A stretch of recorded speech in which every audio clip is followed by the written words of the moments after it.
and how epic does this look. Today we're hitting the trail with my new Hobby Plus Terranaut 8x8.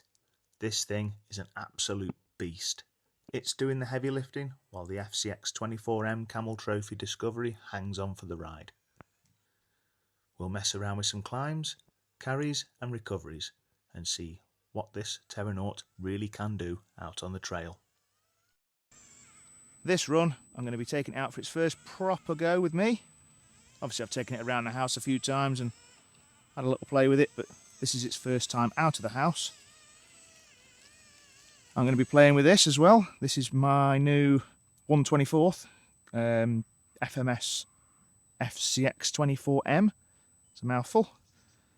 Same with this. I've not ran it yet. I've had a quick play with it at home, just make sure it works. I've not even put the sand ladders on the roof rack yet. It's strapped down on the back. My intention is to do a little trail run with this. See how we get on. If I find a few obstacles for this, I'll chuck it off the back, see how far it gets, and then recover it with this. Now I've already had one issue with the Terranaut. No matter what I do with this, it says the transmitter batteries are flat. They're not. They are brand new batteries. I've checked them with my multimeter. I'm going to have a play about with it. It might be faulty, I don't know. I'm going to try and hold the remote out of the way a bit so you can't hear the beeping, but just to give you a quick overview of it. Front steering, rear steering, it's got a winch, it's got some sick lights, not just on the top but on the front and the back as well. It's 8-wheel drive, it has 10 wheels because it's got 2 spares, it's got a full interior, light up dash, underneath there it's got a 5th wheel, but you know, doesn't look out of place with this strapped on the back, and I've got nothing else to tow with it with a 5th wheel attachment. Where I think this might fall over a little bit is with the tyres. They are quite firm. They've got firm foams inside as well. But, you know, there is 8 of them, so I don't know if grip will be an issue, but that's the only thing I can see that might be a problem here.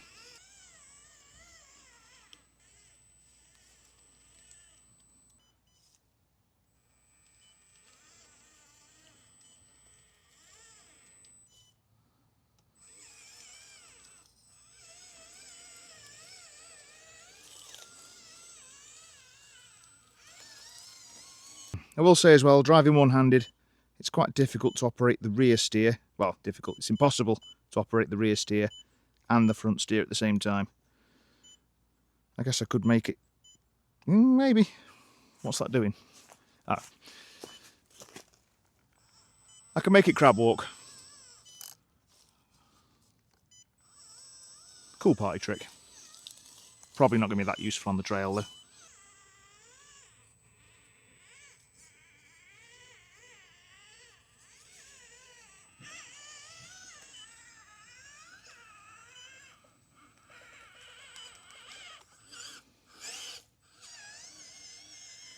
Alright, it's time for me to stop waffling.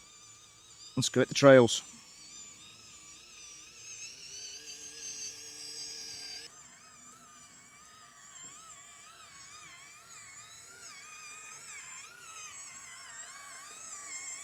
Wow, look at that axle movement.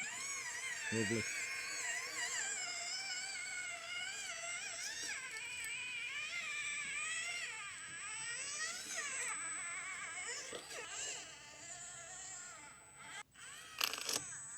Yeah, it's got pretty good bumper clearance, front and rear. A little bit of scrapage on the back, but nothing major. Let's have a go on some trails, try a few muddy climbs, see how it gets on. It's a little route on the trail. Not proving to be much of a problem, he says, as it gets stuck on that arch. Again, just a quick reposition.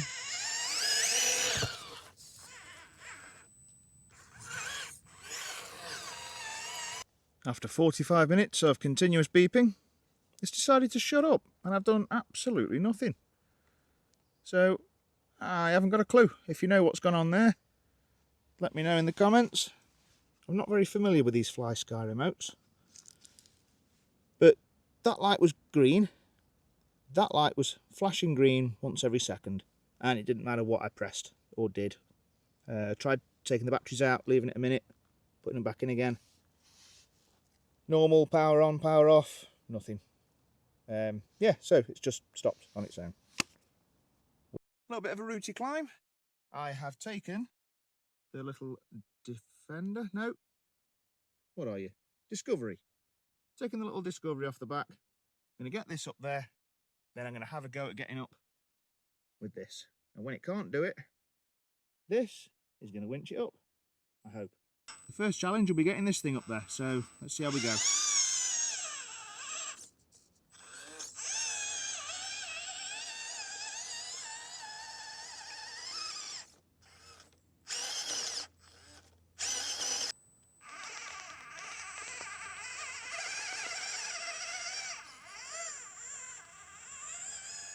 Now that's the advantage of the rear steer there, it's just difficult to operate one-handed.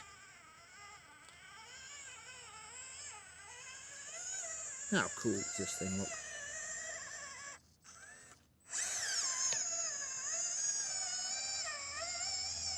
Right, I think we'll park it there. I'll get the Camel Trophy Disco ready and see how far it gets. This is pretty cool as well. Got a few upgrades for it coming, so there'll be a video on that coming soon as well. I'm not expecting this to be particularly capable. Please do bear in mind as well that it is literally straight out the box, straight onto the trail. All I've done at home is just check that it actually works.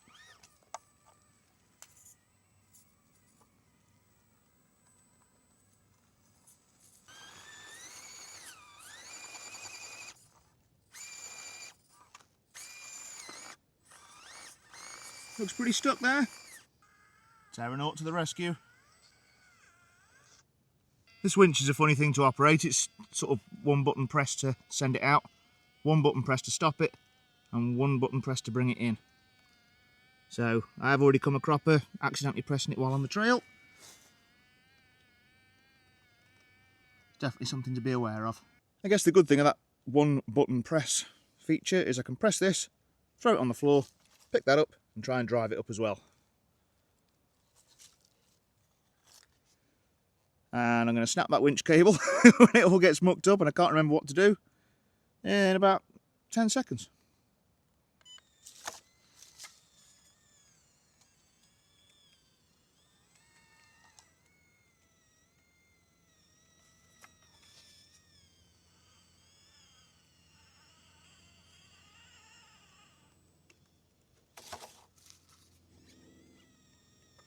God, the drag brake's that strong on this little Discovery. Near enough stopped it. It's just dead pulling that straight up.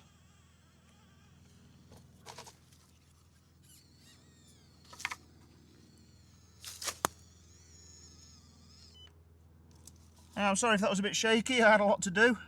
But yeah, absolutely no problem there.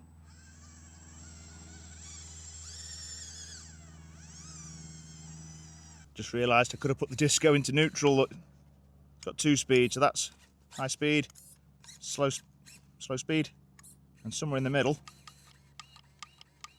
is neutral. Perfect for winching. Let's try another little obstacle with this Disco. Get it stuck and winch it out again.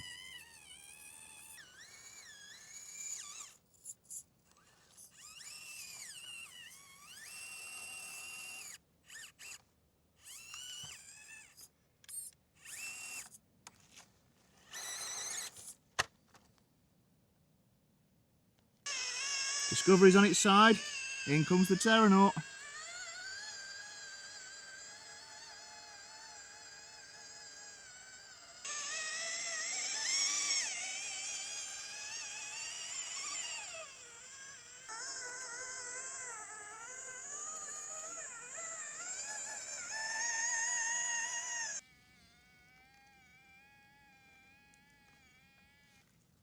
Got the winch cable hooked up to the roof rack. Let's press the button.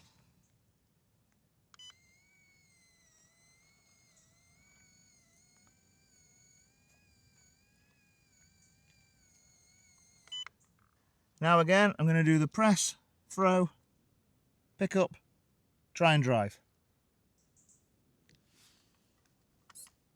and maybe I'll put it back into neutral if it's going well. Well, 2 presses of that, because it's coming out, stopped it. Now that should be going in.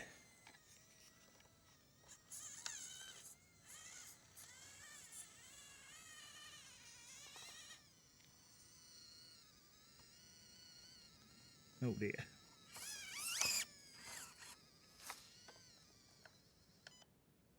Now I've just repositioned it away from that root. We'll have another go, eh?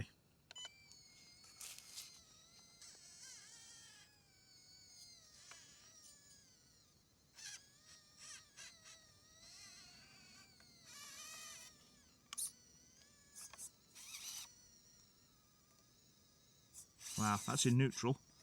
And the winch is actually pulling the Terranaut backwards. There we go.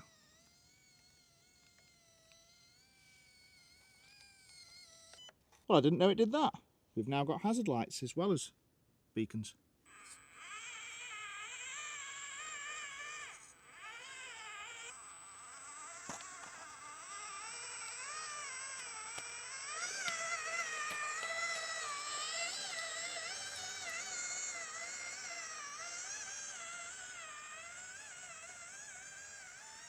What a beast. Absolutely no trouble. Now, I'm not sure how we're going to get on towing up through this little gap. If it proves to be too much trouble, we'll send the Terranaut through first and then try and get the Discovery. I keep trying to call it a Defender. Discovery. Get the Discovery through afterwards. Now that's a tight gap. Not much room for error. Not much room for wheel spinning and sliding around.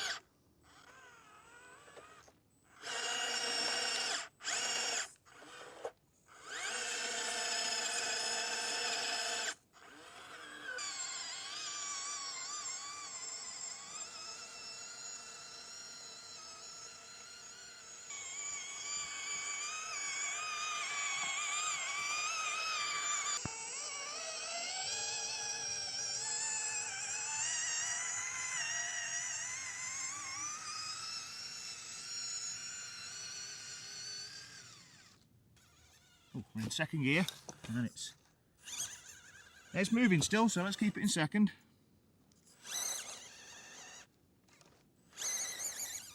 Oh wow, okay.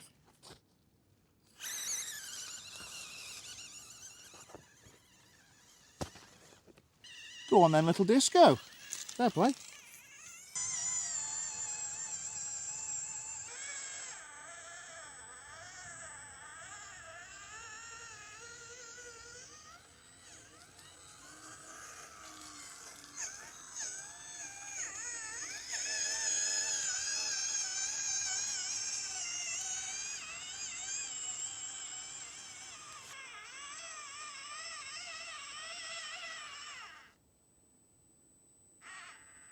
See you, disco. Oh no, go on. Yeah, lovely. I'm going to try, if I can, to demonstrate the four-wheel steering here. So this part of the trail is a really tight switchback. So I'm coming this way, and then I'm going to go back down there. Maybe. So what I need to do is steer that way with the rear steer, and kind of that way. There we go. Right, I can do it like that in a second when I'm there.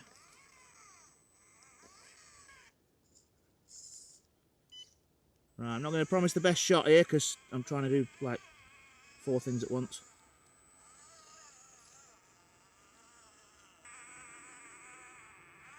Ah, check that out.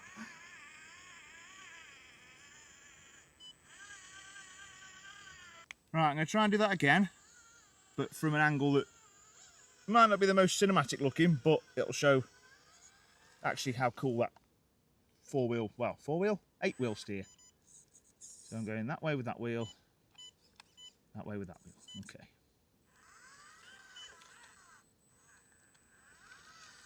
Nope, wrong way. There we go.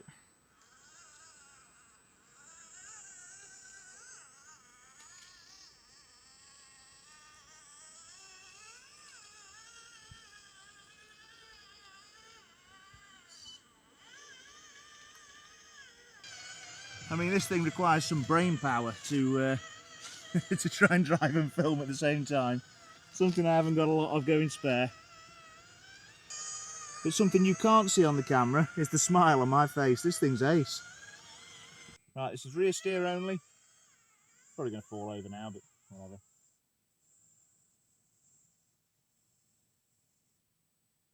It's definitely going to fall over. Yeah.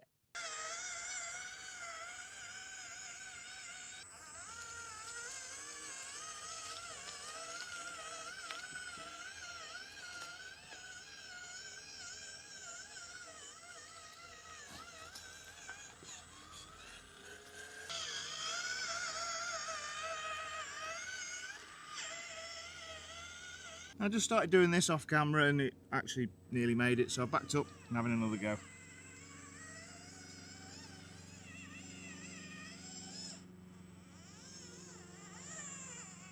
Wow.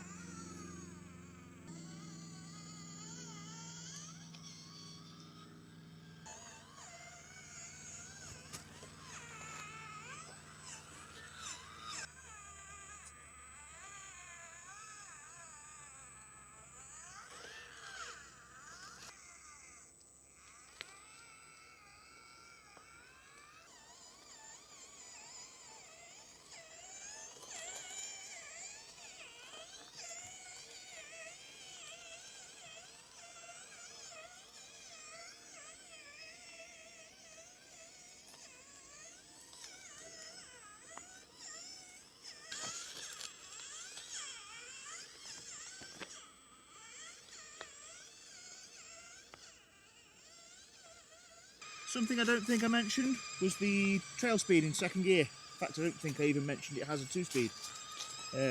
Yeah, it has a 2-speed. And this is how fast it is.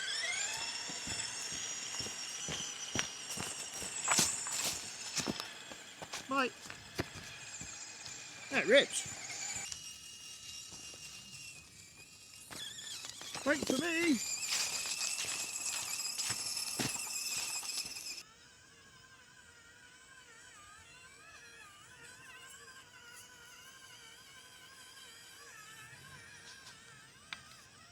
I don't they look good on the trail together. It's time for me to give you my final thoughts before I run out of daylight, because I've completely lost track of time. I've actually had that much fun with this. Right, I'll start off with what I do like. I like the little scale details. I like the look of it. I like its power. Yeah, it's great. The tyres surprised me. Yeah, they weren't perfect, but they're not bad.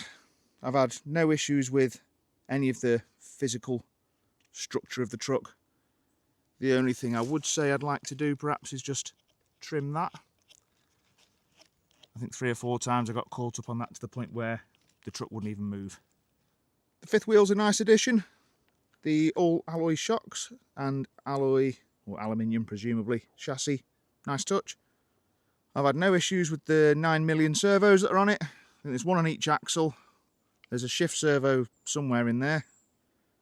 And I'm assuming there is a servo winch of some sort under that cover. The winch isn't the most powerful thing in the world, but it's adequate for what you're doing with this thing. I love the look of the wheels. A little bit of a shame they're 1.2 inch. I don't think there's many tyre options for those. It'd be nice to see a front winch. Other than that, really cool.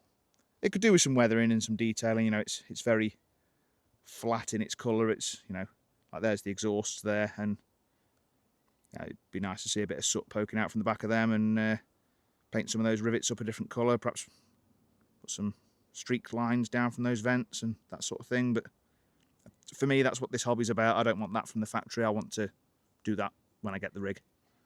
Obviously the transmitter beeping was a bit of a oddball one. I don't know, it seems to have cured itself. Perhaps I had it in bind mode or something silly like that. Perhaps it was my fault, not the transmitter. I'm excited to see what other options they come out with instead of this fifth wheel. I mean, the fifth wheel's cool, but, you know, with no trailer to attach to it, it's an odd choice. Some log carriers and stuff like that might be nice. I'm looking forward to using this for a recovery mission that doesn't go wrong. Hopefully it's more waterproof than the JJRC Unimog I used last time. Overall, really cool, really happy with it. As for this little thing, I mean, it was a bit of an impulse buy, but I'm glad I did buy it because it's, for me, that's really close scale-wise to that. Maybe it's a little big compared to this. This being marketed as 18th scale, this is 24th scale. I'm impressed with this thing, really. It did better than I thought it would do. Hopefully it'll do better with some upgrades. And again, with this, I'm looking forward to weathering it, getting the brushes out and painting some mud and some scratches and bits and pieces on it. Fitting a driver to the interior. If you want to see how I do the weathering on my rigs, leave me a comment down below. Let me know and I'll record what I do for these two. As always, guys, thanks for watching. Don't forget to leave a like and a nice comment. And if you aren't already, don't forget to subscribe and ring the notification bell. Till next time, I'll see you on the trails.